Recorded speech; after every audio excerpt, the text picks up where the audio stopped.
আমরা হচ্ছে 24-25 session Dhaka central ইউনিভার্সিটিতে পরীক্ষা দিছি। পরীক্ষা দেওয়ার পর আমাদের ভর্তি নিল, টাকা নেওয়ার পরে ক্লাস শুরু হচ্ছে না এবং অধ্যাদেশও দিচ্ছে না।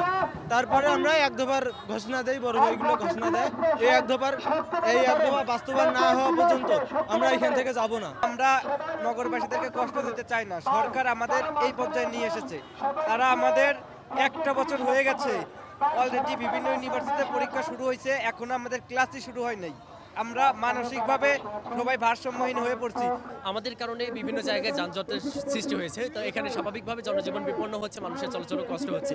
তো আপনাদের আরেকটা বিষয় স্মরণ করে দিতে চাই, এই সামান্য দুর্ভোগের কারণে যদি এইরকম আমাদের ফিলিংসটা তৈরি হয়, তাহলে 11,000 শিক্ষার্থী যারা এক বছর সময় অলরেডি নষ্ট করে ফেলছে, তাহলে তাদের মনের বাসনাটা কেমন, তাদের পরিবারগুলো এখন কেমন আছে, ঢাকা শহরে থাকতে গেলে কি পরিমাণ খরচ হয় সেটা আমরা সবাই জানি। অন্তত পক্ষে 5,000 থেকে 6,000 টাকা ন্যূনতম ঢাকায় শুধু থাকার কস্ট। তাহলে এতগুলো টাকা খরচ করে আমরা যদি এক বছর থেকে আমরা ক্লাসরুমের বারান্দায় পা দিতে না পারি, এটা আমাদের পরিবারদের জন্য যেমন হতাশার, আমাদের জন্য হতাশার। 10টা থেকে বিকেল 3টার মতো এই জায়গায় ছিলাম, তখন এই জায়গায় তোমার হচ্ছে স্বাভাবিক প্রতিদিনের মতো যান চলাচল করতো, কিন্তু কোনো তোমার হচ্ছে 3টা পর্যন্ত কোনো সরকার থেকে কোনো তোমার লোক আসে নাই, আমাদের সন্তান কেউ আসে নাই যে তোমার সমস্যা কি জানার মধ্যে কেউ আসে নাই। তারপর বাধ্য হয়ে আমাদের যারা তোমার প্রতিনিধিরা আছে, বড় ভাইরা আছে, তারা ব্লকেট কর্মসূচি ঘোষণা করে। আমার মনে হয় না রাষ্ট্র বা প্রশাসনের কেউ অজানা বিষয়টা, কারণ এটা একটা পূর্ব ঘোষিত কর্মসূচি। ফলে সেই জায়গা থেকে সরাসরি তারাও আমাদের সাথে আলোচনা করার জন্য যোগাযোগ করেনি এবং আমাদের তো যাওয়ার সুযোগও সেখানে নাই।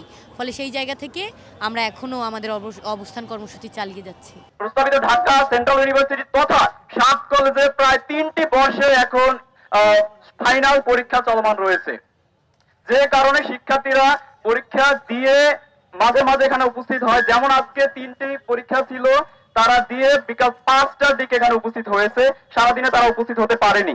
আমরা চাচ্ছি আমাদের একাডেমিক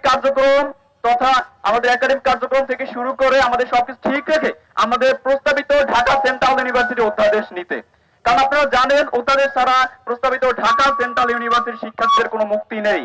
আপনারা জানেন গত 21-22 আগস্টে প্রস্তাবিত ঢাকা সেন্ট্রাল ইউনিভার্সিটির নামে 2024-25 শিক্ষাবর্ষের শিক্ষার্থীদের ভর্তি পরীক্ষা অনুষ্ঠিত হয়েছিল, কিন্তু দুঃখের বিষয় হচ্ছে একটি শিক্ষা সিন্ডিকেট ষড়যন্ত্রের কারণে শিক্ষার্থীরা এখন পর্যন্ত ক্লাসরুমে ফিরে যেতে পারেনি।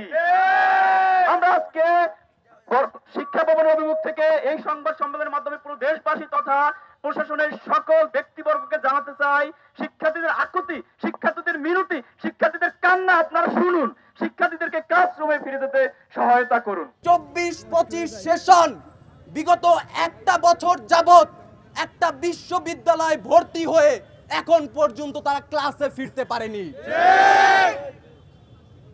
25-26 সেশনের ভর্তি পরীক্ষার সময় চলে এসেছে, ভর্তি পরীক্ষা চলছে বিভিন্ন বিশ্ববিদ্যালয়ে, কিন্তু দুঃখের সহিত আমরা লক্ষ্য করছি, আমরা অনুভব করছি যে 24-25 সেশনের শিক্ষার্থীরা আমার ক্যাম্পাসে ঘুরছে, কিন্তু ক্লাসরুমে ফিরতে পারছে না। মাননীয় প্রধান উপদেষ্টার লক্ষ্য আকর্ষণ করছি যে যত দ্রুত সম্ভব আপনি নিজ দায়িত্বে, আপনার নিজের মাধ্যমে, আপনার সদয় দৃষ্টিতে আমাদের নিয়ে অধ্যাদেশ জারি করে আমাদের এই রাজপথ থেকে ক্লাসরুমে ফেরত নেওয়ার সুযোগ করে দিন, এবং যতক্ষণে এই অধ্যাদেশ জারি না হবে ততক্ষণে আমরা এই রাজপথ থেকে ক্লাসরুমে ফিরবো না।